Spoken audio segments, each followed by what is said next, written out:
Good morning student, निर्मल TT के online classes में मैं अंजू भारद्वाज आपका हार्दिक अभिनंदन करती हूँ।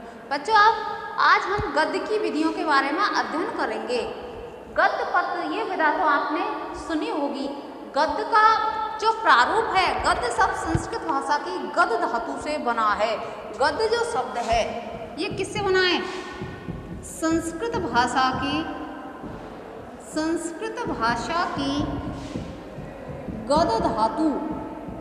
गद्य धातु से बना है। किससे बना है? गद्य धातु। और गद्य का अर्थ जो होता है वो है स्पष्ट कहना। क्या अर्थ होता है इसका? स्पष्ट कहना। स्पष्ट कहना मतलब जो भी कोई बात करनी है वो घुमा फिरा कर नहीं, सीधी सटीक बात कहना, स्पष्ट कहना। इसमें व्याकरणिक शुद्धता को ध्यान में रखा जाता है। इसमें अर्थालंकार, शब्दालंकार के स्पष्टीकरण को भी बतलाया गया है। इसके अंतर्गत गद्य में शब्दालंकार या छंदोबद्धता की अनिवार्यता के स्थान पर व्याकरणिक शुद्धता का ध्यान रखकर व्यक्ति द्वारा स्वतंत्र रूप से आत्माभिव्यंजना की जाती है।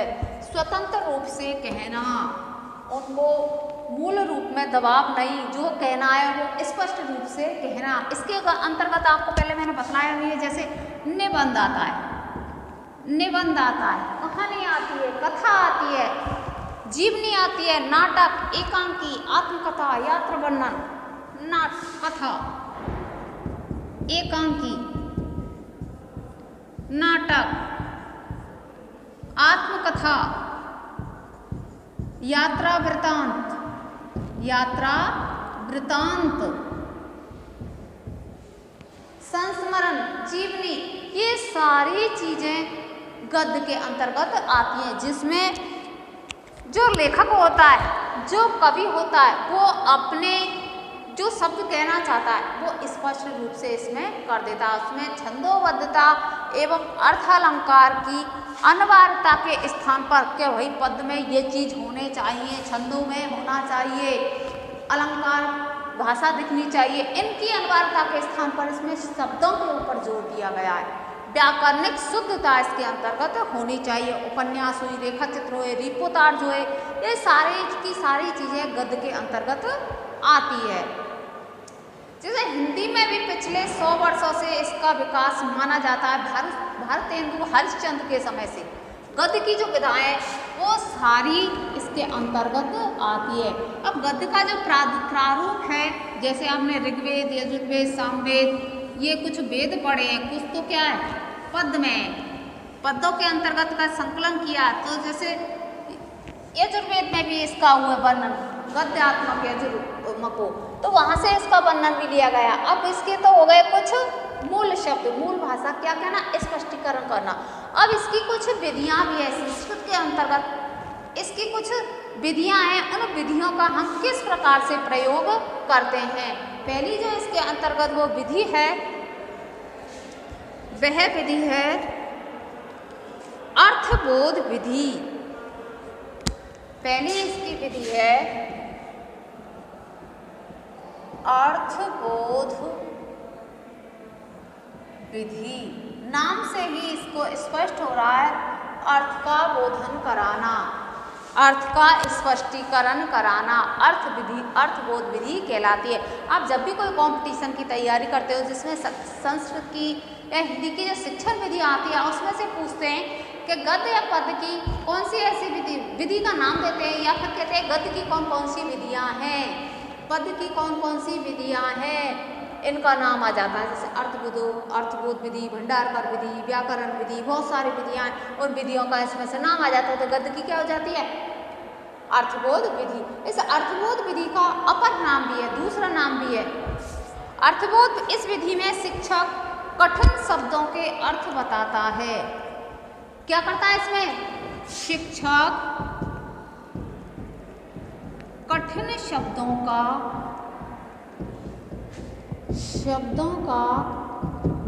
अर्थ बतलाना।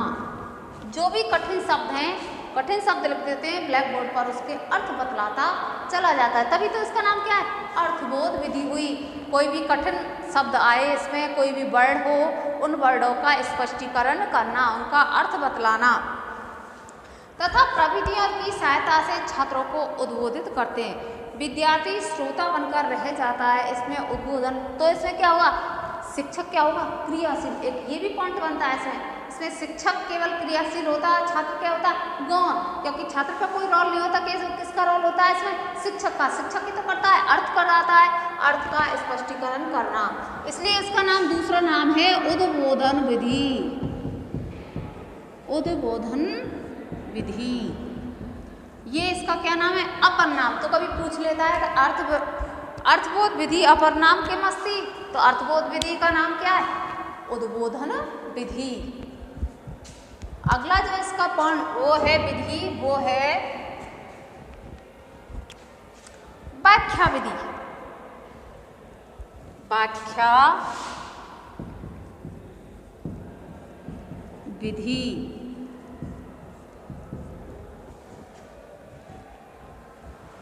इस विधि में शब्द, अर्थ, मुहावरों, लोकोक्तियां, इस विधि में शब्द, अर्थ, मुहावरे,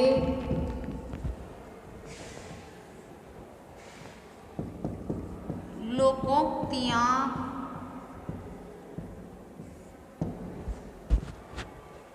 शब्द, अर्थ, मुहावरे, लोकोक्तियां, सूक्तियों, वाक्यों की व्याख्या, सूक्तियों, वाक्यों की व्याख्या, वाक्यों की व्याख्या शिक्षक द्वारा की जाती है। क्या करते हैं, सब शब्दों के अर्थ भी करते हैं इसमें। किसमें, व्याख्या विधि के द्वारा।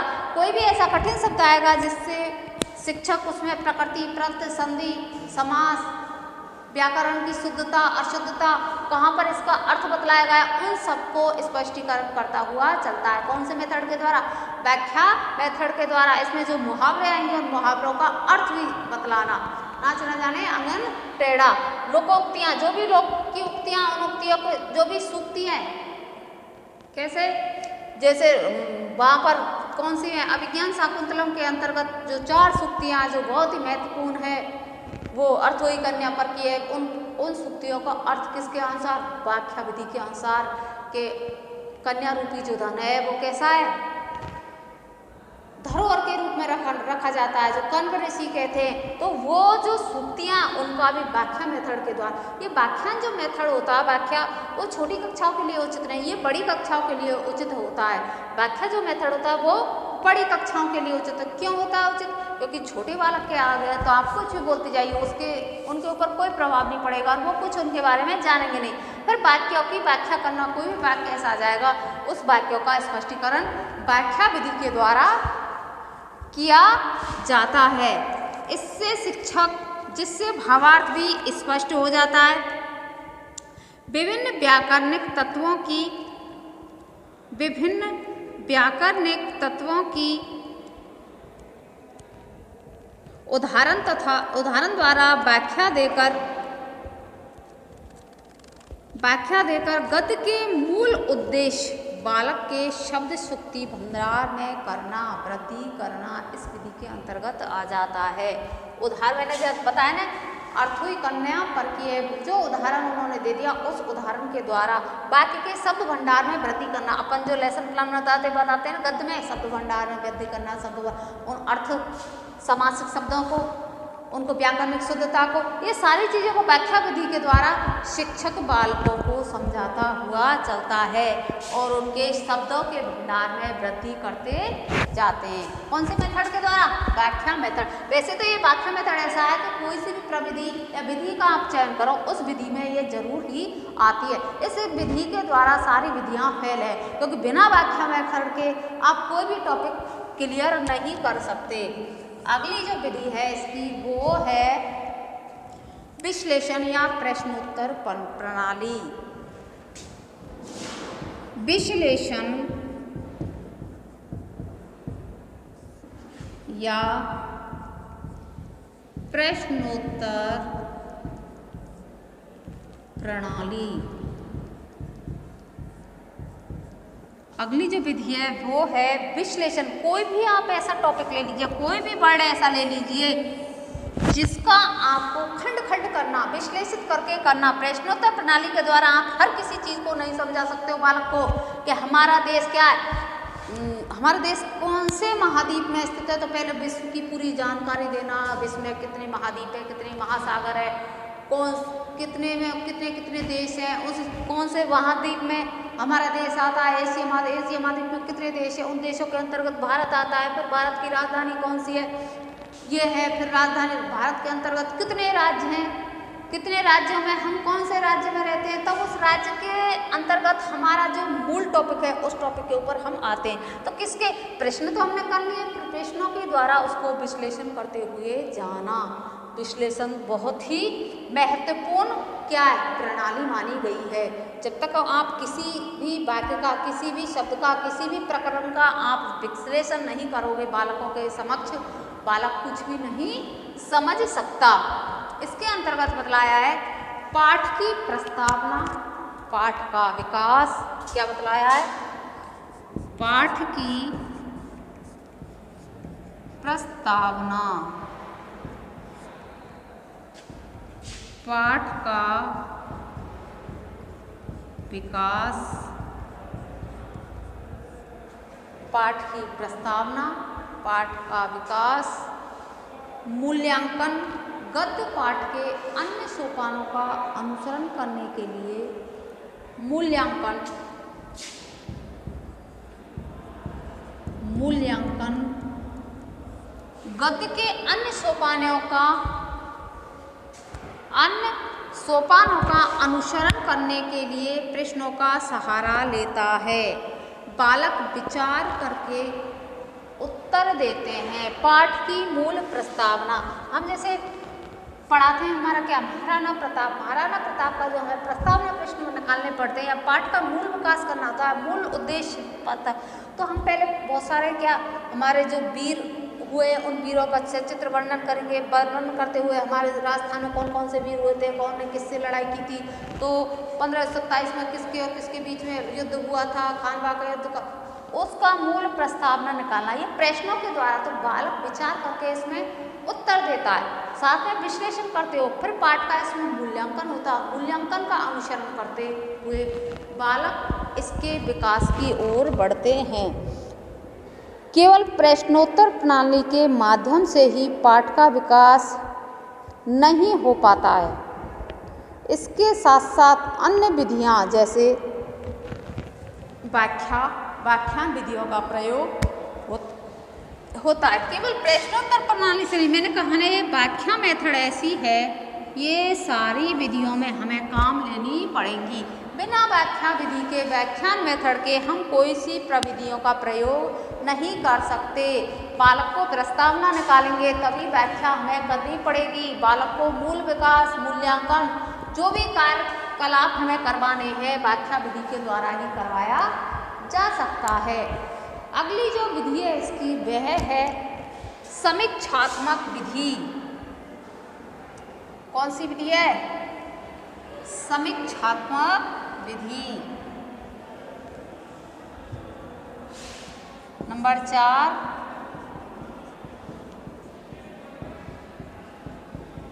समीक्षात्मक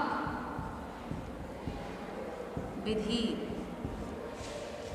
इसको क्या कहते हैं, समीक्षा विधि को समीक्षात्मक विधि भी। समीक्षा का तात्पर्य है किसी विषय की समालोचना करना। समालोचना, किसी विषय की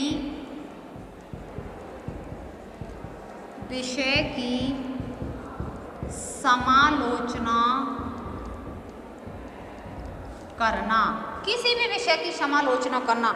जैसे हम प्रेयर करते हैं, प्रेयर करते हुए ईश वंदना हो गई, सरस्वती वंदना हो गई, देशभक्ति गीत हो गया, गुरु वंदना, जो भी हमारी एक्टिविटी, जो क्रियाकलाप है, हमें प्रेरक प्रसंग भी बालकों से पूछवा लिया, अखबार भी हमने बालकों से वाचन करवा लिया। फिर उन बालकों की जो स्थिति रही है किसमें, आप कहते हैं ना समालोचना करना, क्या बालक के क्या क्या इसमें अच्छाई रही है और क्या क्या बुराई हुई है। मतलब उन व्यक्ति के गुण दोषों को देखना या गुण दोषों को दूर करना, ये समीक्षात्मक का समालोचना का तात्पर्य होता है। किसी विषय वस्तु में उस विषय के गुण और दोषों की समीक्षा करना, इसमें क्या चीज़ अच्छी है, क्या चीज़ गलत है। जैसे अभिज्ञान शाकुंतलम को ही ले लीजिए या फिर आप मम्मट के काव्य दर्शन को ही ले लीजिए। जैसे वाक्य के उन्होंने दोष बताए, वाक्य के उन्हें कर्म बताए कि वाक्य के लक्षण क्या है। विश्वनाथ ने कुछ अलग बताया, मम्मट ने कुछ अलग बताया, जगन्नाथ ने कुछ अलग बताया। तो उन लक्षणों की समीक्षात्मक तुलना करना, कहाँ किसी ने रस को बताया है, किसी ने गुण को बताया, किसी ने कुछ और बताया है, रसी ही आनंद है, कोई ने काव्य को बताया। ये सारी चीज़, उन चीज़ों की समालोचना करना, किसी विषय वस्तु के गुण दोषों को देखना, उसकी समीक्षा करना ही समालोचना का तात्पर्य है। जब गद्यांश या किसी विषय वस्तु के गुण दोषों की व्याख्या करनी हो, तब इस प्रणाली को पाठ के शिक्षण में सहायक सामग्री के काम में लिया जाता है। सहायक, किसी विषय वस्तु के गुण दोषों को देखना है तो सहायक सामग्री के काम में लेने की पूर्णतः स्वतंत्र रूप से इसमें नहीं लिया जाता। कि स्वतंत्र रूप से ले लिया जाता है तो फिर इसका मूल भाव या मूल विकास नहीं हो सकता। केवल हम सहायक रूप में इसको ले सकते हैं। कौन से में? समीक्षा प्रणाली को। क्योंकि गद्य पाठ के मुख्य उद्देश्य ज्ञान एवं कौशलात्मक विकास है, जो व्याख्या एवं विश्लेषण विधियों के प्रयोग के द्वारा प्राप्त किया जा सकता है। केवल गुण दोषों के आधार पर ज्ञान एवं कौशल का उद्देश्य या विकास संभव नहीं है। मूल भाव, गद्य के मुख्य उद्देश्य ज्ञान एवं कौशलात्मक विकास है। गद्य का मुख्य उद्देश्य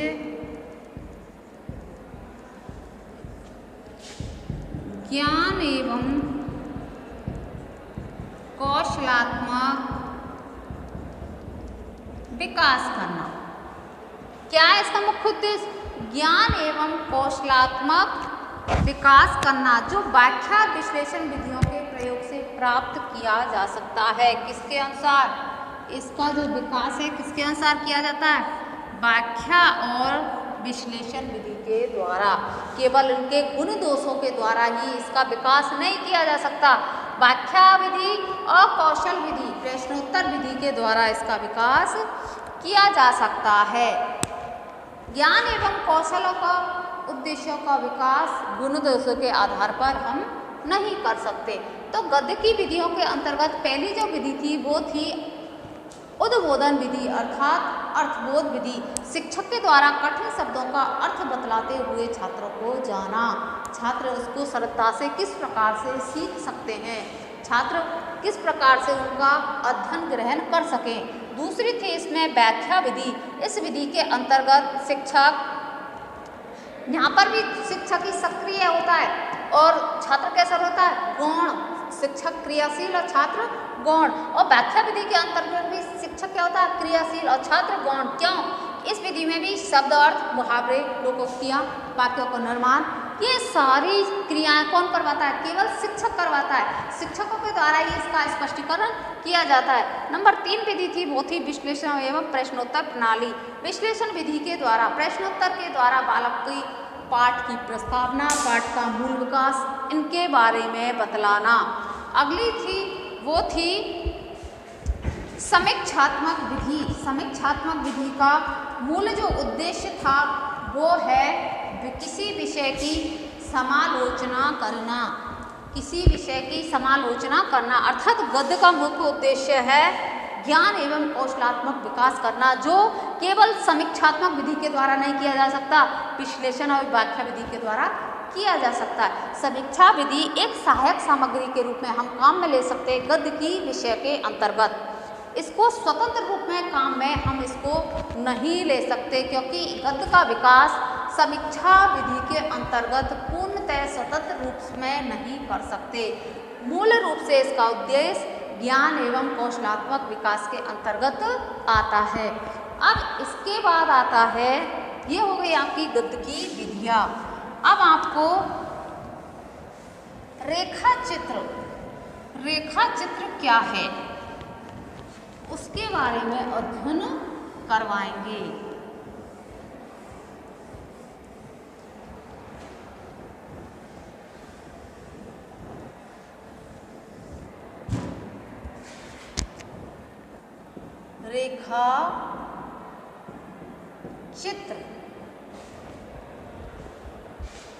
रेखा चित्र अंग्रेजी के स्केच शब्द का हिंदी रूपांतरण है। यह अंग्रेजी के स्केच शब्द का हिंदी रूपांतरण क्या है? हिंदी रूपांतरण है अंग्रेजी के स्केच शब्द का। क्या? रेखा चित्र अर्थात खाका खींचना, एक खाका रूप में बताते हैं ना, आउटलाइन। रेखा चित्र, इसको व्यक्ति चित्र भी बोलते हैं। क्या? व्यक्ति चित्र। क्या बोलते हैं? व्यक्ति चित्र, शब्द चित्र और लेख चित्र। व्यक्ति चित्र, शब्द चित्र और लेख चित्र। रेखा चित्र को हम किन नामों से जानते हैं? व्यक्ति चित्र, शब्द चित्र, लेख चित्र और मूल रूप से जो नाम है वो है रेखा चित्र। अंग्रेजी के स्केच शब्द का हिंदी रूपांतरण रेखा चित्र है। ये सभी रेखा चित्र के पर्यायवाची कहलाते हैं। ये बोल दो, ये बोल दो और ये बोल दो। अंबरनीय तो जैसे बहुत सारे उसके पर्यायवाची हैं, ऐसे ही रेखा चित्र के भी पर्यायवाची हैं। कौन सा? व्यक्ति, शब्द और लेख। अंग्रेजी में इसे थंबनेल स्केच कहते हैं। स्केच शब्द का तो हिंदी रूपांतर है ही है, पर अंग्रेजी में इसे क्या कहते हैं? Thumbnail sketch. अंग्रेजी में इसे थंबनेल स्केच कहते हैं। किसको? रेखा चित्र को। रेखा चित्र में किसी व्यक्ति, वस्तु, घटना या भाव का, रेखा चित्र में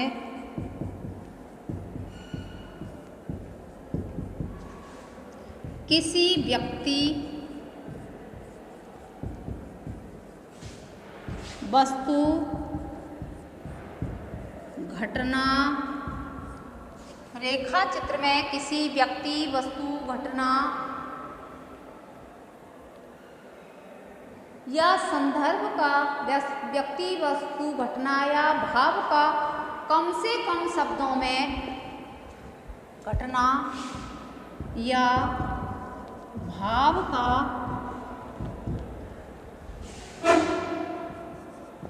कम से कम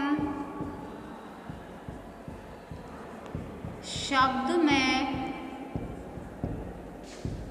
मर्मस्पर्शी, कम से कम शब्द में मर्मस्पर्शी, भावपूर्ण और सजीव अंकन है। मर्मस्पर्शी, भावपूर्ण और सजीव अंकन है। क्या बतलाया इसका? रेखा चित्र में किसी व्यक्ति का, वस्तु का, घटना या भाव का कम से कम शब्दों में मर्मस्पर्शी, भावपूर्ण, सजीव अंकन करना। ऐसे कहता है ना, कोई तस्वीर अपन देखते हैं, होर्डिंग्स वगैरह आपने देखे होंगे, जगह जगह जो ऐसे लगता है कि जैसे ये हमसे मुंह से बोलेगा। वो भाव होते हैं, वो घटना का एक तथ्य होता है। किसी व्यक्ति का हो सकता है, कोई वस्तु का हो सकता है, कोई घटना हो सकती है। उसका कम से कम शब्दों में मर्मस्पर्शी और भावपूर्ण सजीव अंकन करना ही क्या कहलाता है? रेखा चित्र। हमारे अपने आप को ही, अपने मन में ऐसा स्पष्ट, ऐसा भाव जागृत हो जाता है कि ये हमसे कुछ बोलेगा, कुछ कहेगा। अंदर से वो हृदय ग्राही, हृदय को छू लेने वाला रेखा चित्र कहलाता है। मोटे तौर पर संस्मरण और रेखा चित्र मिली जुली विधाएं हैं। इसमें जैसे आपको पहले बताया ना था रिपोर्टाज और संस्मरण में मिली जुलाई, ऐसे ही संस्मरण और रेखा चित्र भी मिली जुली ही, कुछ माइनर इनमें डिफरेंस है। उसी प्रकार से रिपोर्टाज और रेखा चित्र में भी कुछ थोड़ा बहुत अंतर बतलाया गया है। रेखा चित्र में किसी व्यक्ति, वस्तु, संदर्भ का अंकन किया जाता है। यह मूल्यांकन तटस्थ भाव से निर्लिप्त होता है। रेखा चित्र में रेखाएं बोलती हैं। किसी व्यक्ति, वस्तु का संदर्भ अंकन करना, व्यक्ति, वस्तु का संदर्भ अंकन करना, व्यक्ति, वस्तु का संदर्भ अंकन करना, यह मूलतः भाव तटस्थ भाव से निर्लिप्त होता है। इसका भाव है, मूलतः जो भाव है वह तटस्थ स्थित होना, तटस्थ स्थित होना, मूलतः जो भाव है उसका तटस्थ भाव से निर्लिप्त होना। रेखा चित्र में रेखाएं बोलती हैं। मैंने कहा ना अभी आपसे, इसमें रेखा चित्र में रेखा क्या करती हैं, बोलती हैं। ऐसे लगता है जैसे मुंह से बोलेंगी। कोई भी आप चित्र देखते हो तो हृदय को छू लेने वाला होता है ना, कोई चीज़ें ऐसे लगती है कि इसको देखते ही रहें। हमारा मन करता है कि जैसे मुंह से बोलेगी। कहते हैं ना, हम फोटो को देख के, चित्र को ऐसे लगता है जैसे मुंह से बोलेगी। तो ये ऐसे लगती है, रेखा चित्र होती है वो बोलती है, अर्थात मुंह से बोलती हैं। ऐसा भाव उसमें अंकन होता है। कुछ जिस प्रकार कुछ थोड़े से शब्दों का प्रयोग करके साहित्यकार किसी व्यक्ति या वस्तु को उसकी मूलभूत विशेषताओं को साथ सजीवता देता हो। तो मूल रूप से जो रेखा चित्र है वो है अंग्रेजी के स्केच, हिंदी शब्द का रूपांतरण है क्या, रेखा चित्र। इसको व्यक्ति चित्र, शब्द चित्र और लेख चित्र का भी पर्यायवाची नाम दिया जाता है। अंग्रेजी के थंबनेल स्केच इसको बोला जाता है। रेखा चित्र में व्यक्ति, वस्तु, घटना के भाव को कम से कम शब्दों में हृदयग्राही, मर्मस्पर्शी शब्द को छू लेने वाला, अर्थात जैसे ये कुछ बोलेगी, कुछ कहेगी, तटस्थ भाव से ये स्थित रहती है। तो आज हमने आपको गद्य की विधियाँ, अर्थबोध विधि और उसके बाद व्याख्या विधि, विश्लेषण और समीक्षा, उसके बाद आपको रेखा चित्र के बारे में अध्ययन करवाया। आशा करती हूँ आज का टॉपिक आपको समझ में आ गया होगा। धन्यवाद।